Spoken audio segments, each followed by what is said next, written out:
என் வளர்ப்பு தந்தை மீது எனக்கு காதல் வந்தது. அதனால் அவரிடம் நான் எப்போதும் அருகில் சென்று உட்காருவேன். ஒரு நாள் அவர் தூங்கிக் கொண்டிருந்த போது அவருடைய அறைக்கு சென்றேன். அவரும் மகிழ்ச்சியாக என்னை உள்ளே அழைத்து விளக்கை ஏற்றினார். அதற்கு பிறகு, என் பெயர் மீரா. எனக்கு 22 வயதாகிறது. நான் டெல்லியில் ஒரு சிறிய பகுதியில் வசிக்கிறேன். நான் மிகவும் அழகாக இருப்பேன். எல்லோரும் என்னை ஒரு தேவதை போல இருக்கிறாய் என்று சொல்வார்கள். இன்று நான் உங்களுக்கு என் வளர்ப்பு தந்தையின் ஒரு முக்கியமான சம்பவத்தை பற்றி சொல்லப் போகிறேன். நான் 20 வயதாக இருந்தபோது நடந்தது அது. அம்மா ஒரு பயங்கரமான நோயால் இறந்துவிட்டார். வீடும் வெறுமையாகிவிட்டது. எனக்கு அண்ணன் இல்லை, அக்காவும் இல்லை. மேலும் எனக்கு எந்த மாமாவோ அல்லது சித்தப்பாவோ இல்ல. அப்பா, அதாவது என் உண்மையான அப்பா, நான் சிறியவளாக இருந்தபோதே அம்மாவை விட்டு சென்று விட்டார். அம்மா 2வது திருமணம் செய்து கொண்டார். ஆனால் அந்த மனிதர் அவர் பெயருக்குத்தான் கணவர், அவ்வளவுதான். அவர் ஒரு குடிகாரர். அவரும் ஒரு நோயால் இறந்து விட்டார். பிறகு அம்மாவும் இறந்து விட்டார். நானும் தனியாகிவிட்டேன். ஆனால் அம்மாவுக்கு ஒரு தோழி இருந்தார், சீலா ஆண்டி. அவளது அண்ணன் மனைவி இறந்து விட்டதால் அவரும் தனியாக இருந்து விட்டார். அவர் என்னை பார்த்து கொள்ள முடியும் என்று சொன்னார். அப்படித்தான் என் வாழ்க்கையில் ஒரு வளர்ப்பு தந்தை வந்தார். அவரை நான் இப்போது அப்பா என்று அழைக்கிறேன்.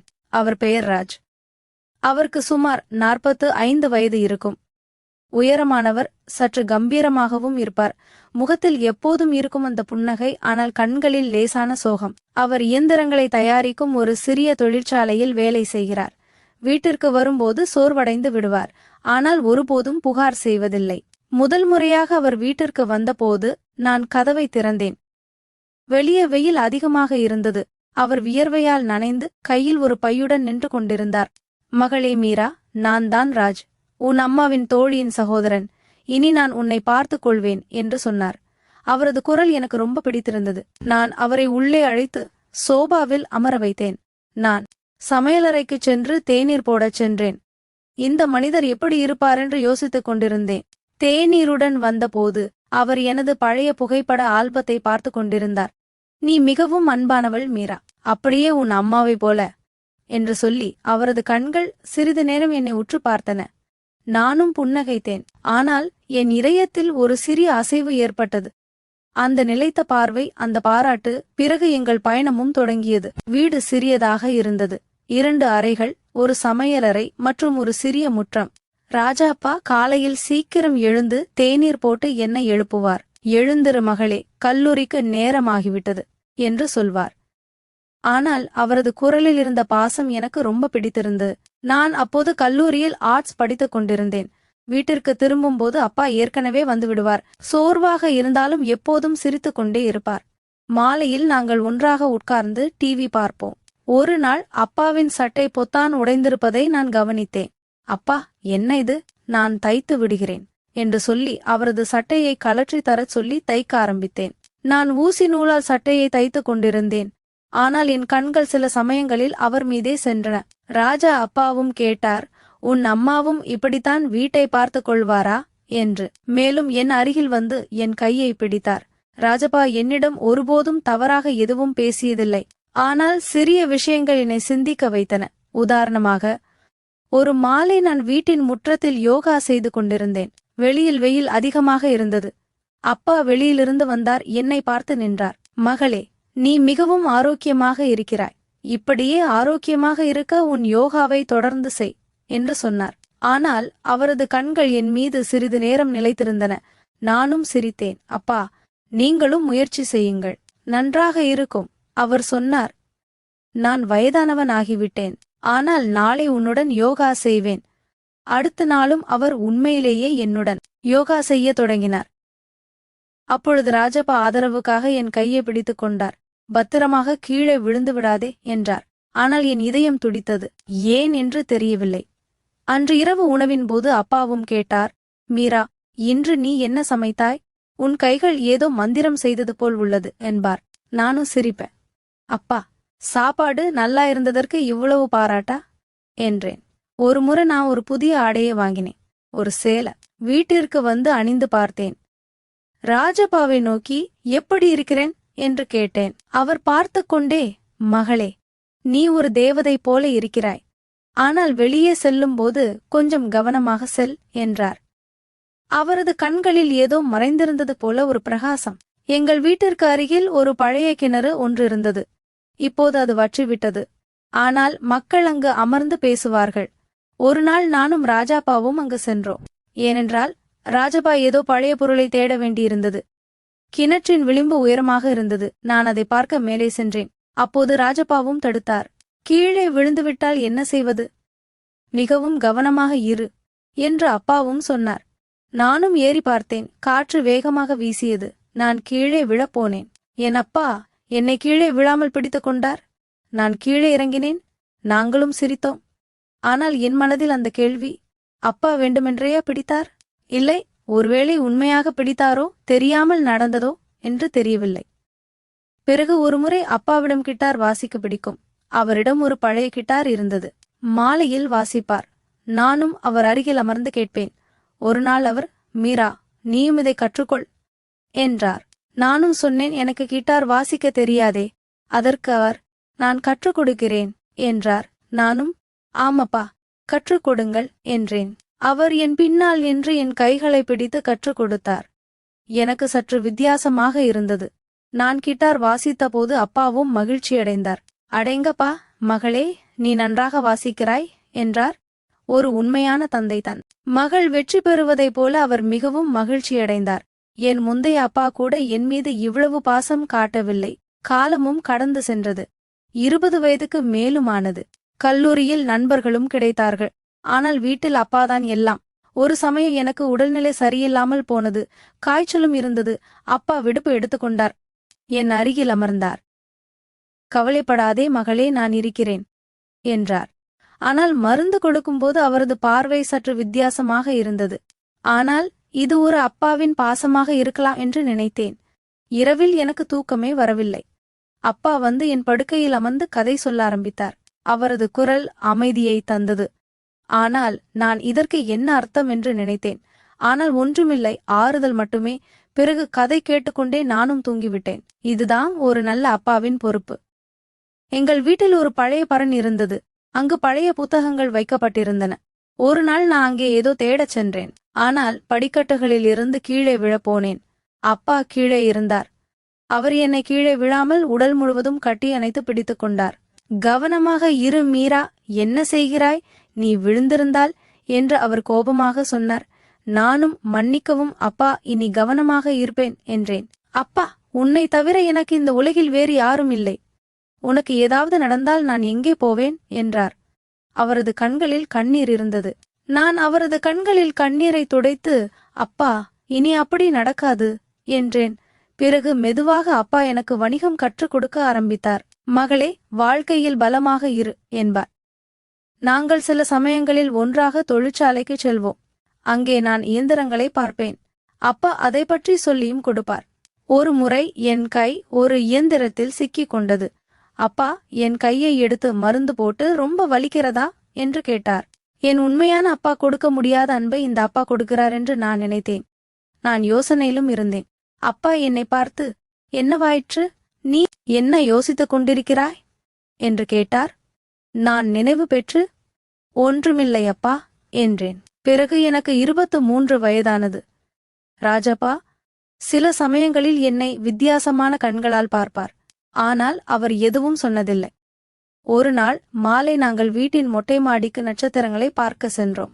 அப்போது, அப்பா, மீரா, நீ என் வாழ்க்கையின் வெளிச்சம் என்றார். நான் அவரது கையை பிடித்தேன். அப்பா, நீங்களும் எனக்கு எல்லாம் என்றேன். இப்போது எனக்கு 23 வயதானது. கல்லூரி முடிந்தது. வேலை தேடிக் கொண்டிருந்தேன். அப்பாவும் உதவினார். மாலையில் நாங்கள் வாழ்க்கையை பற்றி பேசுவோம். அப்பா என்னிடம், மீரா, திருமணம் பற்றி யோசி என்பார். நானும், அப்பா, என் திருமணம் இப்போதைக்கு இல்லை. நான் உங்களுடன் கொஞ்ச நாள் இருக்க விரும்புகிறேன். நான் உங்களை விட்டு போக விரும்பவில்லை என்றேன். அப்பா என்னை பார்த்து, மகளே, ஒரு நாள் நீ திருமணம் செய்து கொள்ளதான் வேண்டும் என்றார். நான் ஒரு அப்பாவின் அன்பிற்காக ஏங்கினேன். ஒரு நாள் தொழிற்சாலையில் அப்பாவுக்கு காயம் ஏற்பட்டது. அவர் மருத்துவமனையில் இருந்தார். நான் மருத்துவமனைக்கு சென்றேன். அவர் பக்கத்திலேயே இருந்தேன். இரவு அவர் தூங்கிக் கொண்டிருந்தார். நான் அவரது கையை பிடித்து அமர்ந்திருந்தேன். என் இதயமும் துடித்தது. இது என்ன என்று யோசித்தேன். ஆனால் காலையில் எல்லாம் சாதாரணமாக இருந்தது. அடுத்த நாள் அப்பாவும் குணமடைந்தார். மேலும், அப்பா, மீரா, நான் உன்னிடம் சில விஷயங்களை சொல்ல வேண்டும் என்றார். அவரது குரலில் ஒரு விசித்திரமான நடுக்கம் இருந்தது. நான் அவரது முகத்தை பார்த்தேன். அவர் சோகமாக தெரிந்தார். ஏதோ ஒரு பழைய ரகசியம் மறைந்திருந்தது போல, இப்போது வெளிவரத் தொடங்கியது போல இருந்தது. நான் என் கையை அவரது கையில் வைத்து, சொல்லுங்கள் அப்பா, என்ன விஷயம்? நீங்கள் ஏன் இவ்வளவு கவலையாக இருக்கிறீர்கள் என்று கேட்டேன். அப்பா ஒரு பெரிய ஆழ்ந்த மூச்சை விட்டார். அவரது கண்கள் கலங்கின. அவர் எழுந்து சன்னலுக்கு அருகில் சென்று வெளியே இருந்த இரவை பார்த்தார். மகளே, இந்த காரியத்தை நான் யாரிடமும் ஒருபோதும் சொன்னதில்லை. ஆனால் இப்போது உண்மை உனக்கு தெரிய வேண்டிய நேரம் வந்துவிட்டது. நான் உன் வளர்ப்பு தந்தை இல்லை. நான் தான் உன் உண்மையான தந்தை, மீரா. அவரது வார்த்தைகள் என்னை மின்னல் தாக்கியது போல இருந்தது. நானும் ஸ்தம்பித்து போனேன். என் மூச்சும் நின்றுவிட்டது போல உணர்ந்தது. என்னப்பா இது? ஒரு ஜோக் தானே? நீங்கள் எப்படி என்று நான் திக்கி திணறி கேட்டேன். என் இதயம் வேகமாக துடித்தது. என் உலகம் தலைகீழாக மாறியது. நான் யாரை வளர்ப்பு தந்தை என்று நினைத்தேனோ, யார் என்னை பார்த்து கொண்டாரோ அவர் என் இரத்த உறவு. அந்த அப்பா யார் பல வருடங்களுக்கு முன் அம்மாவை விட்டு சென்றாரோ அவரா இவர்? அப்பா என் பக்கம் திரும்பினார். அவர் கண்களில் கண்ணீர் இருந்தது. இல்லை மகளே, இது ஜோக் இல்லை, உண்மைதான். உட்கார், நான் எல்லாவற்றையும் சொல்கிறேன். இந்த கதை வலி நிறைந்தது. ஆனால் நீ தெரிந்து கொள்ள வேண்டிய அவசியம் இது. அவர் என்னை சோபாவில் உட்கார வைத்துவிட்டு என் அருகில் அமர்ந்தார். அவரது குரல் நடுங்கிக் கொண்டிருந்தது. ஒவ்வொரு வார்த்தையும் அவரை கிழிப்பது போல் இருந்தது. நீ மிகவும் சிறியவளாக இருந்தபோது, கிட்டத்தட்ட குழந்தையாக இருக்கும்போது நடந்த கதை. நானும் உன் அம்மாவும் காதலித்துதான் திருமணம் செய்து கொண்டோம். ஆனால் வாழ்க்கை எங்களை மிகவும் சோதித்தது. நான் அப்போது தொழிற்சாலையில் ஒரு சிறிய வேலை பார்த்தேன். ஆனால் குடும்பத்தை நடத்துவது கடினமாக இருந்தது. உன் அம்மா மிகவும் வலிமையானவள். ஆனால் எங்கள் தினசரி சண்டைகள் அதிகரித்து கொண்டே இருந்தன. நான் கோபக்காரனாக இருந்தேன். குடிப்பழக்கமும் ஒட்டிக்கொண்டது. ஒரு நாள் சண்டையின் போது நான் சொல்லக்கூடாத ஒன்றை சொல்லிவிட்டேன். உன் அம்மா என்னை வீட்டிலிருந்து வெளியேற்றினாள். நானும் சென்று விட்டேன் மகளே. காலப்போக்கில் எல்லாம் சரியாகிவிடும் என்று நினைத்தேன். ஆனால் நான் தவறு செய்துவிட்டேன். உனக்கு நான் மிகவும் தேவைப்பட்ட போது நான் உன்னை விட்டுவிட்டேன். அது என் வாழ்க்கையின் மிகப்பெரிய தவறு. நானும் அழ ஆரம்பித்தேன். அப்பா, ஆனால் ஏன்?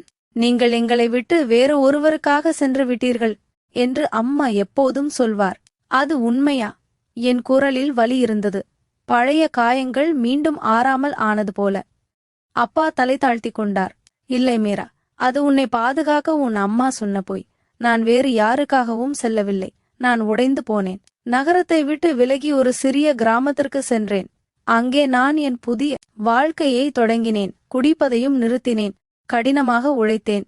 பிறகு ஒரு நாள் எனக்கு ஒரு விதவை பெண் அறிமுகமானார். சீலா ஆண்டியின் தோழி. நாங்கள் திருமணம் செய்து கொண்டோம். ஒரு புதிய ஆரம்பம் இருக்கும் என்று நினைத்தேன். ஆனால் கடவுளின் விருப்பம் வேறு ஒன்றாக இருந்தது. எங்கள் திருமணத்திற்கு பிறகு என் இரண்டாவது மனைவிக்கு ஒரு நோய் இருப்பது தெரிய வந்தது. அவள் தாயாக முடியாது. மருத்துவர்கள் சில பிரச்சனைகள் உள்ளன. குழந்தைகள் பிறக்கவே பிறக்காது என்றனர். நான் நிறைய முயற்சி செய்தேன், சிகிச்சை அளித்தேன். ஆனால் எதுவும் நடக்கவில்லை. அவரது குரலில் இதயம் பிளக்கும் வலி இருந்தது. எனக்கு ஒரு மகள் தேவைப்பட்டது, மீரா. என் வாழ்க்கையின் வெளிச்சத்தை கொண்டு வரும் ஒரு மகள். இரவுகளில் நான் விழித்திருப்பேன். என் உண்மையான மகள் எங்கே இருப்பாள் என்று நினைப்பேன். உன் நினைவு வரும். ஆனால் என்னால் திரும்பி வர முடியவில்லை. உன் அம்மா என்னை ஒருபோதும் மன்னித்திருக்க மாட்டாள். அவள் இரண்டாவது திருமணம் செய்து கொண்டாள் என்று கேள்விப்பட்டேன். ஆனால் அந்த திருமணமும் நீடிக்கவில்லை. நான் தூரத்திலிருந்து எல்லாவற்றையும் பார்த்து கொண்டிருந்தேன். ஆனால் ஒருபோதும் தைரியம் வரவில்லை. பிறகு உன் அம்மாவின் மரண செய்தி கிடைத்தபோது அந்த நோய் அவளை எடுத்து சென்றது. நானும் உடைந்து போனேன். மகளே, ஷீலா ஆண்டி, நீ தனியாக இருக்கிறாய் என்று என்னிடம் சொன்னார். அப்போது நான் என் மகளிடம் செல்ல வேண்டும் என்று முடிவு செய்தேன். ஆனால் நான் உண்மையை சொல்லவில்லை. ஏனப்பா, ஏன் மறைத்தீர்கள் என்று நான் அழுது கொண்டே கேட்டேன். என் கண்ணீர் நிற்கவில்லை. அவரது குரல் நடுங்கி சொன்னார், பயம் மீரா, பயம். நான் உன் உண்மையான தந்தை என்று சொன்னால் நீ என்னை வீட்டிற்குள் அனுமதிக்க மாட்டாய் என்ற பயம். உனக்கு நான் சிறு வயதில் தேவைப்பட்ட போது நான் அங்கு இல்லை. நான் உன்னை விட்டுவிட்டேன். நான் ஒரு வளர்ப்பு தந்தையாக வந்தால் நீ என்னை ஒருவேளை ஏற்றுக்கொள்வாய் என்று நம்பினேன். மெதுவாக உன் அன்பை பெறுவேன். ஆனால் ஒவ்வொரு நாளும் உன்னுடன் இருந்தபோது நான் என்னையே சபித்துக் கொண்டேன். நீ என் மகள், நான் உன்னை இத்தனை ஆண்டுகளாக தனியாக விட்டுவிட்டேன். முடிந்தால் என்னை மன்னித்து விடு மகளே. நான் பலவீனமாக இருந்ததால் தான் உன் அம்மாவை விட்டு சென்றேன். ஆனால் இப்போது நான் பலமாக இருக்கிறேன். நீதான் என் வாழ்க்கை. அழுது கொண்டே இருந்தேன். இப்போது உண்மை எல்லாமே வெளியே வந்தது. அப்பா, நான் உங்களை மன்னிக்கிறேன். நீங்கள்தான் எனக்கெல்லாம் என்றேன். இத்தனை வருடங்கள் எங்கள் மனதில் இருந்த வலியால் நாங்கள் இருவரும் மணிக்கணக்கில் இரவு முழுவதும் அழுதோம். அந்த இரவு எங்கள் வாழ்க்கையை மாற்றியது. இப்போது ராஜ் வளர்ப்பு அப்பா இல்லை, என் உண்மையான அப்பா அவர்தான் என்று தெரிந்தது. இப்போது எங்களுக்கும் ஒரு தந்தைக்கும் மகளுக்கும் இடையேயான உண்மையான அன்பு மட்டுமே இருந்தது. இந்த வீடியோ பிடிச்சிருந்துச்சு அப்படின்னா மறக்காம நம்மளுடைய சேனலை சப்ஸ்கிரைப் பண்ணிக்கோங்க. உங்களுடைய கருத்துக்களை கீழே இருக்கிற கமெண்ட் செக்ஷன்ல கண்டிப்பா சொல்லுங்க. தேங்க்ஸ் ஃபார் வாட்சிங். என் வளர்ப்பு தந்தை மீது எனக்கு காதல் வந்தது. அதனால் அவரிடம் நான் எப்போதும் அருகில் சென்று உட்காருவேன். ஒரு நாள் அவர் தூங்கிக் கொண்டிருந்த போது அவருடைய அறைக்கு சென்றேன். அவரும் மகிழ்ச்சியாக என்னை உள்ளே அழைத்து விளக்கை ஏற்றினார். அதற்கு பிறகு, என் பெயர் மீரா. எனக்கு 22 வயதாகிறது. நான் டெல்லியில் ஒரு சிறிய பகுதியில் வசிக்கிறேன். நான் மிகவும் அழகாக இருப்பேன். எல்லோரும் என்னை ஒரு தேவதை போல இருக்கிறாய் என்று சொல்வார்கள். இன்று நான் உங்களுக்கு என் வளர்ப்பு தந்தையின் ஒரு முக்கியமான சம்பவத்தை பற்றி சொல்லப் போகிறேன். நான் 20 வயதாக இருந்தபோது நடந்தது அது. அம்மா ஒரு பயங்கரமான நோயால் இறந்துவிட்டார். வீடும் வெறுமையாகிவிட்டது. எனக்கு அண்ணன் இல்லை, அக்காவும் இல்லை. மேலும் எனக்கு எந்த மாமாவோ அல்லது சித்தப்பாவோ இல்ல. அப்பா, அதாவது என் உண்மையான அப்பா, நான் சிறியவளாக இருந்தபோதே அம்மாவை விட்டு சென்று விட்டார். அம்மா 2வது திருமணம் செய்து கொண்டார். ஆனால் அந்த மனிதர் அவர் பேருக்குத்தான் கணவர், அவ்வளவுதான். அவர் ஒரு குடிகாரர். அவரும் ஒரு நோயால் இறந்து விட்டார். பிறகு அம்மாவும் இறந்து விட்டார். நானும் தனியாகிவிட்டேன். ஆனால் அம்மாவுக்கு ஒரு தோழி இருந்தார், சீலா ஆண்டி. அவளது அண்ணன் மனைவி இறந்து விட்டதால் அவரும் தனியாக இருந்து விட்டார். அவர் என்னை பார்த்து கொள்ள முடியும் என்று சொன்னார். அப்படித்தான் என் வாழ்க்கையில் ஒரு வளர்ப்பு தந்தை வந்தார். அவரை நான் இப்போது அப்பா என்று அழைக்கிறேன். அவர் பெயர் ராஜ். அவருக்கு சுமார் 45 வயது இருக்கும். உயரமானவர், சற்று கம்பீரமாகவும் இருப்பார். முகத்தில் எப்போதும் இருக்கும் அந்த புன்னகை, ஆனால் கண்களில் லேசான சோகம். அவர் இயந்திரங்களை தயாரிக்கும் ஒரு சிறிய தொழிற்சாலையில் வேலை செய்கிறார். வீட்டிற்கு வரும்போது சோர்வடைந்து விடுவார். ஆனால் ஒருபோதும் புகார் செய்வதில்லை. முதல் முறையாக அவர் வீட்டிற்கு வந்தபோது நான் கதவை திறந்தேன். வெளியே வெயில் அதிகமாக இருந்தது. அவர் வியர்வையால் நனைந்து கையில் ஒரு பையுடன் நின்று கொண்டிருந்தார். மகளே மீரா, நான் தான் ராஜ், உன் அம்மாவின் தோழியின் சகோதரன். இனி நான் உன்னை பார்த்துக் கொள்வேன் என்று சொன்னார். அவரது குரல் எனக்கு ரொம்ப பிடித்திருந்தது. நான் அவரை உள்ளே அழைத்து சோபாவில் அமர வைத்தேன். நான் சமையலறைக்குச் சென்று தேநீர் போடச் சென்றேன். இந்த மனிதர் எப்படி இருப்பாரென்று யோசித்துக் கொண்டிருந்தேன். தேநீருடன் வந்தபோது அவர் எனது பழைய புகைப்பட ஆல்பத்தை பார்த்து கொண்டிருந்தார். நீ மிகவும் அன்பானவள் மீரா, அப்படியே உன் அம்மாவை போல என்று சொல்லி அவரது கண்கள் சிறிது நேரம் என்னை உற்று பார்த்தன. நானும் புன்னகைத்தேன். ஆனால் என் இதயத்தில் ஒரு சிறிய அசைவு ஏற்பட்டது. அந்த நிலைத்த பார்வை, அந்த பாராட்டு. பிறகு எங்கள் பயணமும் தொடங்கியது. வீடு சிறியதாக இருந்தது. 2 அறைகள், ஒரு சமையலறை மற்றும் ஒரு சிறிய முற்றம். ராஜாப்பா காலையில் சீக்கிரம் எழுந்து தேநீர் போட்டு என்னை எழுப்புவார். எழுந்திரு மகளே, கல்லூரிக்கு நேரமாகிவிட்டது என்று சொல்வார். ஆனால் அவரது குரலில் இருந்த பாசம் எனக்கு ரொம்ப பிடித்திருந்தது. நான் அப்போது கல்லூரியில் ஆர்ட்ஸ் படித்துக் கொண்டிருந்தேன். வீட்டிற்கு திரும்பும்போது அப்பா ஏற்கனவே வந்துவிடுவார். சோர்வாக இருந்தாலும் எப்போதும் சிரித்துக் கொண்டே இருப்பார். மாலையில் நாங்கள் ஒன்றாக உட்கார்ந்து டிவி பார்ப்போம். ஒரு நாள் அப்பாவின் சட்டை பொத்தான் உடைந்திருப்பதை நான் கவனித்தேன். அப்பா, என்ன இது? நான் தைத்து விடுகிறேன் என்று சொல்லி அவரது சட்டையை கலற்றி தரச் சொல்லி தைக்க ஆரம்பித்தேன். நான் ஊசி நூலால் சட்டையை தைத்துக் கொண்டிருந்தேன். ஆனால் என் கண்கள் சில சமயங்களில் அவர் மீதே சென்றன. ராஜா அப்பாவும் கேட்டார், உன் அம்மாவும் இப்படித்தான் வீட்டை பார்த்து கொள்வாரா என்று. மேலும் என் அருகில் வந்து என் கையை பிடித்தார். ராஜப்பா என்னிடம் ஒருபோதும் தவறாக எதுவும் பேசியதில்லை. ஆனால் சிறிய விஷயங்கள் என்னை சிந்திக்க வைத்தன. உதாரணமாக, ஒரு மாலை நான் வீட்டின் முற்றத்தில் யோகா செய்து கொண்டிருந்தேன். வெளியில் வெயில் அதிகமாக இருந்தது. அப்பா வெளியிலிருந்து வந்தார். என்னை பார்த்து நின்றார். மகளே, நீ மிகவும் ஆரோக்கியமாக இருக்கிறாய். இப்படியே ஆரோக்கியமாக இருக்க உன் யோகாவை தொடர்ந்து செய் என்று சொன்னார். ஆனால் அவரது கண்கள் என் மீது சிறிது நேரம் நிலைத்திருந்தன. நானும் சிரித்தேன். அப்பா, நீங்களும் முயற்சி செய்யுங்கள், நன்றாக இருக்கும். அவர் சொன்னார், நான் வயதானவன் ஆகிவிட்டேன், ஆனால் நாளை உன்னுடன் யோகா செய்வேன். அடுத்த நாளும் அவர் உண்மையிலேயே என்னுடன் யோகா செய்ய தொடங்கினார். அப்பொழுது ராஜப்பா ஆதரவுக்காக என் கையை பிடித்துக் கொண்டார். பத்திரமாக கீழே விழுந்து விடாதே என்றார். ஆனால் என் இதயம் துடித்தது. ஏன் என்று தெரியவில்லை. அன்று இரவு உணவின் போது அப்பாவும் கேட்டார், மீரா, இன்று நீ என்ன சமைத்தாய்? உன் கைகள் ஏதோ மந்திரம் செய்தது போல் உள்ளது என்பார். நானும் சிரிப்பேன். அப்பா, சாப்பாடு நல்லா இருந்ததற்கு இவ்வளவு பாராட்டா என்றேன். ஒரு முறை நான் ஒரு புதிய ஆடையை வாங்கினேன், ஒரு சேலை. வீட்டிற்கு வந்து அணிந்து பார்த்தேன். ராஜப்பாவை நோக்கி எப்படி இருக்கிறேன் என்று கேட்டேன். அவர் பார்த்து கொண்டே, மகளே, நீ ஒரு தேவதை போல இருக்கிறாய். ஆனால் வெளியே செல்லும்போது கொஞ்சம் கவனமாக செல் என்றார். அவரது கண்களில் ஏதோ மறைந்திருந்தது போல ஒரு பிரகாசம். எங்கள் வீட்டிற்கு அருகில் ஒரு பழைய கிணறு ஒன்று இருந்தது. இப்போது அது வற்றிவிட்டது. ஆனால் மக்கள் அங்கு அமர்ந்து பேசுவார்கள். ஒரு நாள் நானும் ராஜாப்பாவும் அங்கு சென்றோம். ஏனென்றால் ராஜப்பா ஏதோ பழைய பொருளை தேட வேண்டியிருந்தது. கிணற்றின் விளிம்பு உயரமாக இருந்தது. நான் அதை பார்க்க மேலே சென்றேன். அப்போது ராஜப்பாவும் தடுத்தார். கீழே விழுந்துவிட்டால் என்ன செய்வது? மிகவும் கவனமாக இரு என்று அப்பாவும் சொன்னார். நானும் ஏறி பார்த்தேன். காற்று வேகமாக வீசியது. நான் கீழே விழப்போனேன். என் அப்பா என்னை கீழே விழாமல் பிடித்துக் கொண்டார். நான் கீழே இறங்கினேன். நாங்களும் சிரித்தோம்.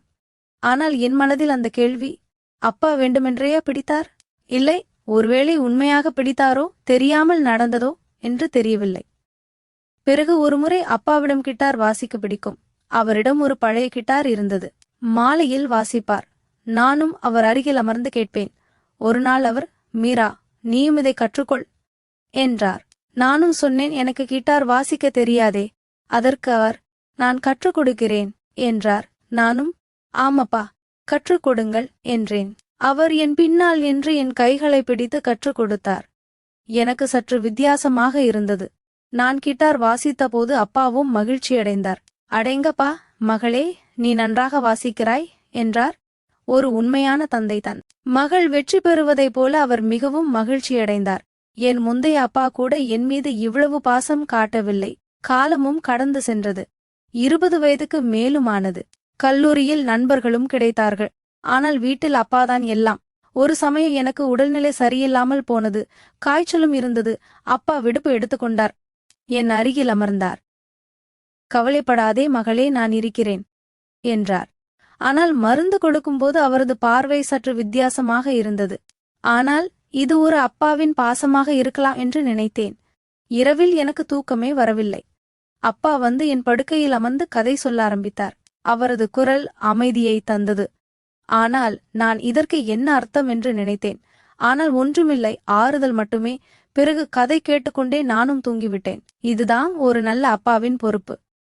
எங்கள் வீட்டில் ஒரு பழைய பரண் இருந்தது. அங்கு பழைய புத்தகங்கள் வைக்கப்பட்டிருந்தன. ஒரு நாள் நான் அங்கே ஏதோ தேடச் சென்றேன்.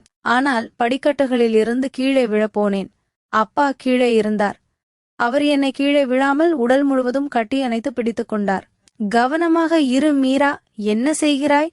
நீ விழுந்திருந்தால் என்று அவர் கோபமாக சொன்னார். நானும் மன்னிக்கவும் அப்பா, இனி கவனமாக இருப்பேன் என்றேன். அப்பா, உன்னை தவிர எனக்கு இந்த உலகில் வேறு யாரும் இல்லை. உனக்கு ஏதாவது நடந்தால் நான் எங்கே போவேன் என்றார். அவரது கண்களில் கண்ணீர் இருந்தது. நான் அவரது கண்களில் கண்ணீரை துடைத்து, அப்பா, இனி அப்படி நடக்காது என்றேன். பிறகு மெதுவாக அப்பா எனக்கு வணிகம் கற்றுக் கொடுக்க ஆரம்பித்தார். மகளே, வாழ்க்கையில் பலமாக இரு என்பார். நாங்கள் சில சமயங்களில் ஒன்றாக தொழிற்சாலைக்கு செல்வோம். அங்கே நான் இயந்திரங்களை பார்ப்பேன். அப்பா அதை பற்றி சொல்லியும் கொடுப்பார். ஒரு முறை என் கை ஒரு இயந்திரத்தில் சிக்கிக் கொண்டது. அப்பா என் கையை எடுத்து மருந்து போட்டு, ரொம்ப வலிக்கிறதா என்று கேட்டார். என் உண்மையான அப்பா கொடுக்க முடியாத அன்பை இந்த அப்பா கொடுக்கிறார் என்று நான் நினைத்தேன். நான் யோசனையிலும் இருந்தேன். அப்பா என்னை பார்த்து, என்னவாயிற்று? நீ என்ன யோசித்துக் கொண்டிருக்கிறாய் என்று கேட்டார். நான் நினைவு பெற்று, ஒன்றுமில்லை அப்பா என்றேன். பிறகு எனக்கு 23 வயதானது. ராஜப்பா சில சமயங்களில் என்னை வித்தியாசமான கண்களால் பார்ப்பார். ஆனால் அவர் எதுவும் சொன்னதில்லை. ஒரு நாள் மாலை நாங்கள் வீட்டின் மொட்டை மாடிக்கு நட்சத்திரங்களை பார்க்க சென்றோம். அப்போது, அப்பா, மீரா, நீ என் வாழ்க்கையின் வெளிச்சம் என்றார். நான் அவரது கையை பிடித்தேன். அப்பா, நீங்களும் எனக்கு எல்லாம் என்றேன். இப்போது எனக்கு 23 வயதானது. கல்லூரி முடிந்தது. வேலை தேடிக் கொண்டிருந்தேன். அப்பாவும் உதவினார். மாலையில் நாங்கள் வாழ்க்கையை பற்றி பேசுவோம். அப்பா என்னிடம், மீரா, திருமணம் பற்றி யோசி என்பார். நானும், அப்பா, என் திருமணம் இப்போதைக்கு இல்லை. நான் உங்களுடன் கொஞ்ச நாள் இருக்க விரும்புகிறேன். நான் உங்களை விட்டு போக விரும்பவில்லை என்றேன். அப்பா என்னை பார்த்து, மகளே, ஒரு நாள் நீ திருமணம் செய்து கொள்ளத்தான் வேண்டும் என்றார். நான் ஒரு அப்பாவின் அன்பிற்காக ஏங்கினேன். ஒரு நாள் தொழிற்சாலையில் அப்பாவுக்கு காயம் ஏற்பட்டது. அவர் மருத்துவமனையில் இருந்தார். நான் மருத்துவமனைக்கு சென்றேன். அவர் பக்கத்திலேயே இருந்தேன். இரவு அவர் தூங்கிக் கொண்டிருந்தார். நான் அவரது கையை பிடித்து அமர்ந்திருந்தேன். என் இதயமும் துடித்தது. இது என்ன என்று யோசித்தேன். ஆனால் காலையில் எல்லாம் சாதாரணமாக இருந்தது. அடுத்த நாள் அப்பாவும் குணமடைந்தார். மேலும், அப்பா, மீரா, நான் உன்னிடம் சில விஷயங்களை சொல்ல வேண்டும் என்றார். அவரது குரலில் ஒரு விசித்திரமான நடுக்கம் இருந்தது. நான் அவரது முகத்தை பார்த்தேன். அவர் சோகமாக தெரிந்தார். ஏதோ ஒரு பழைய ரகசியம் மறைந்திருந்தது போல, இப்போது வெளிவரத் தொடங்கியது போல இருந்தது. நான் என் கையை அவரது கையில் வைத்து, சொல்லுங்கள் அப்பா, என்ன விஷயம்? நீங்கள் ஏன் இவ்வளவு கவலையாக இருக்கிறீர்கள் என்று கேட்டேன். அப்பா ஒரு பெரிய ஆழ்ந்த மூச்சை விட்டார். அவரது கண்கள் கலங்கின. அவர் எழுந்து சன்னலுக்கு அருகில் சென்று வெளியே இருந்த இரவை பார்த்தார். மகளே, இந்த காரியத்தை நான் யாரிடமும் ஒருபோதும் சொன்னதில்லை. ஆனால் இப்போது உண்மை உனக்கு தெரிய வேண்டிய நேரம் வந்துவிட்டது. நான் உன் வளர்ப்பு தந்தை இல்லை. நான் தான் உன் உண்மையான தந்தை, மீரா. அவரது வார்த்தைகள் என்னை மின்னல் தாக்கியது போல இருந்தது. நானும் ஸ்தம்பித்து போனேன். என் மூச்சும் நின்று விட்டது போல உணர்ந்தது. என்னப்பா இது? ஒரு ஜோக் தானே? நீங்கள் எப்படி என்று நான் திக்கி திணறி கேட்டேன். என் இதயம் வேகமாக துடித்தது. என் உலகம் தலைகீழாக மாறியது. நான் யாரை வளர்ப்பு தந்தை என்று நினைத்தேனோ, யார் என்னை பார்த்து கொண்டாரோ, அவர் என் இரத்த உறவு. அந்த அப்பா, யார் பல வருடங்களுக்கு முன் அம்மாவை விட்டு சென்றாரோ, அவரா இவர்? அப்பா என் பக்கம் திரும்பினார். அவர் கண்களில் கண்ணீர் இருந்தது. இல்லை மகளே, இது ஜோக் இல்லை, உண்மைதான். உட்கார், நான் எல்லாவற்றையும் சொல்கிறேன். இந்த கதை வலி நிறைந்தது. ஆனால் நீ தெரிந்து கொள்ள வேண்டிய அவசியம் இது. அவர் என்னை சோபாவில் உட்கார வைத்துவிட்டு என் அருகில் அமர்ந்தார். அவரது குரல் நடுங்கிக் கொண்டிருந்தது. ஒவ்வொரு வார்த்தையும் அவரை கிழிப்பது போல் இருந்தது. நீ மிகவும் சிறியவளாக இருந்தபோது, கிட்டத்தட்ட குழந்தையாக இருக்கும்போது நடந்த கதை. நானும் உன் அம்மாவும் காதலித்துதான் திருமணம் செய்து கொண்டோம். ஆனால் வாழ்க்கை எங்களை மிகவும் சோதித்தது. நான் அப்போது தொழிற்சாலையில் ஒரு சிறிய வேலை பார்த்தேன். ஆனால் குடும்பத்தை நடத்துவது கடினமாக இருந்தது. உன் அம்மா மிகவும் வலிமையானவள். ஆனால் எங்கள் தினசரி சண்டைகள் அதிகரித்து கொண்டே இருந்தன. நான் கோபக்காரனாக இருந்தேன். குடிப்பழக்கமும் ஒட்டிக்கொண்டது. ஒரு நாள் சண்டையின் போது நான் சொல்லக்கூடாத ஒன்றை சொல்லிவிட்டேன். உன் அம்மா என்னை வீட்டிலிருந்து வெளியேற்றினாள். நானும் சென்று விட்டேன் மகளே. காலப்போக்கில் எல்லாம் சரியாகிவிடும் என்று நினைத்தேன். ஆனால் நான் தவறு செய்துவிட்டேன். உனக்கு நான் மிகவும் தேவைப்பட்ட போது நான் உன்னை விட்டுவிட்டேன். அது என் வாழ்க்கையின் மிகப்பெரிய தவறு. நானும் அழ ஆரம்பித்தேன். அப்பா, ஆனால் ஏன்? நீங்கள் எங்களை விட்டு வேறு ஒருவருக்காக சென்று விட்டீர்கள் என்று அம்மா எப்போதும் சொல்வார். அது உண்மையா? என் குரலில் வலி இருந்தது. பழைய காயங்கள் மீண்டும் ஆறாமல் ஆனது போல. அப்பா தலை தாழ்த்தி கொண்டார். இல்லை மீரா, அது உன்னை பாதுகாக்க உன் அம்மா சொன்ன போய். நான் வேறு யாருக்காகவும் செல்லவில்லை. நான் உடைந்து போனேன். நகரத்தை விட்டு விலகி ஒரு சிறிய கிராமத்திற்கு சென்றேன். அங்கே நான் என் புதிய வாழ்க்கையை தொடங்கினேன். குடிப்பதையும் நிறுத்தினேன். கடினமாக உழைத்தேன். பிறகு ஒரு நாள் எனக்கு ஒரு விதவை பெண் அறிமுகமானார். சீலா ஆண்டியின் தோழி. நாங்கள் திருமணம் செய்து கொண்டோம். ஒரு புதிய ஆரம்பம் இருக்கும் என்று நினைத்தேன். ஆனால் கடவுளின் விருப்பம் வேறு ஒன்றாக இருந்தது. எங்கள் திருமணத்திற்கு பிறகு என் இரண்டாவது மனைவிக்கு ஒரு நோய் இருப்பது தெரிய வந்தது. அவள் தாயாக முடியாது. மருத்துவர்கள் சில பிரச்சனைகள் உள்ளன, குழந்தைகள் பிறக்கவே பிறக்காது என்றனர். நான் நிறைய முயற்சி செய்தேன், சிகிச்சை அளித்தேன். ஆனால் எதுவும் நடக்கவில்லை. அவரது குரலில் இதயம் பிளக்கும் வலி இருந்தது. எனக்கு ஒரு மகள் தேவைப்பட்டது, மீரா. என் வாழ்க்கையின் வெளிச்சத்தை கொண்டு வரும் ஒரு மகள். இரவுகளில் நான் விழித்திருப்பேன். என் உண்மையான மகள் இங்கே இருப்பாள் என்று நினைப்பேன். உன் நினைவு வரும். ஆனால் என்னால் திரும்பி வர முடியவில்லை. உன் அம்மா என்னை ஒருபோதும் மன்னித்திருக்க மாட்டாள். அவள் இரண்டாவது திருமணம் செய்து கொண்டாள் என்று கேள்விப்பட்டேன். ஆனால் அந்த திருமணமும் நீடிக்கவில்லை. நான் தூரத்திலிருந்து எல்லாவற்றையும் பார்த்து கொண்டிருந்தேன். ஆனால் ஒருபோதும் தைரியம் வரவில்லை. பிறகு உன் அம்மாவின் மரண செய்தி கிடைத்தபோது அந்த நோய் அவளை எடுத்து சென்றது. நானும் உடைந்து போனேன். மகளே, ஷீலா ஆண்டி, நீ தனியாக இருக்கிறாய் என்று என்னிடம் சொன்னார். அப்போது நான் என் மகளிடம் செல்ல வேண்டும் என்று முடிவு செய்தேன். ஆனால் நான் உண்மையை சொல்லவில்லை. ஏனப்பா, ஏன் மறைத்தீர்கள் என்று நான் அழுது கொண்டே கேட்டேன். என் கண்ணீர் நிற்கவில்லை. அவரது குரல் நடுங்கி சொன்னார், பயம் மீரா, பயம். நான் உன் உண்மையான தந்தை என்று சொன்னால் நீ என்னை வீட்டிற்குள் அனுமதிக்க மாட்டாய் என்ற பயம். உனக்கு நான் சிறு வயதில் தேவைப்பட்ட போது நான் அங்கு இல்லை. நான் உன்னை விட்டுவிட்டேன். நான் ஒரு வளர்ப்பு தந்தையாக வந்தால் நீ என்னை ஒருவேளை ஏற்றுக்கொள்வாய் என்று நம்பினேன். மெதுவாக உன் அன்பை பெறுவேன். ஆனால் ஒவ்வொரு நாளும் உன்னுடன் இருந்தபோது நான் என்னையே சபித்துக் கொண்டேன். நீ என் மகள், நான் உன்னை இத்தனை ஆண்டுகளாக தனியாக விட்டுவிட்டேன். முடிந்தால் என்னை மன்னித்து விடு மகளே. நான் பலவீனமாக இருந்ததால் தான் உன் அம்மாவை விட்டு சென்றேன். ஆனால் இப்போது நான் பலமாக இருக்கிறேன். நீதான் என் வாழ்க்கை. அழுது கொண்டே இருந்தேன். இப்போது உண்மை எல்லாமே வெளியே வந்தது. அப்பா, நான் உங்களை மன்னிக்கிறேன். நீங்கள்தான் எனக்கெல்லாம் என்றேன். இத்தனை வருடங்கள் எங்கள் மனதில் இருந்த வலியால் நாங்கள் இருவரும் மணிக்கணக்கில் இரவு முழுவதும் அழுதோம். அந்த இரவு எங்கள் வாழ்க்கையை மாற்றியது. இப்போது ராஜ் வளர்ப்பு அப்பா இல்லை, என் உண்மையான அப்பா அவர்தான் என்று தெரிந்தது. இப்போது எங்களுக்கும் ஒரு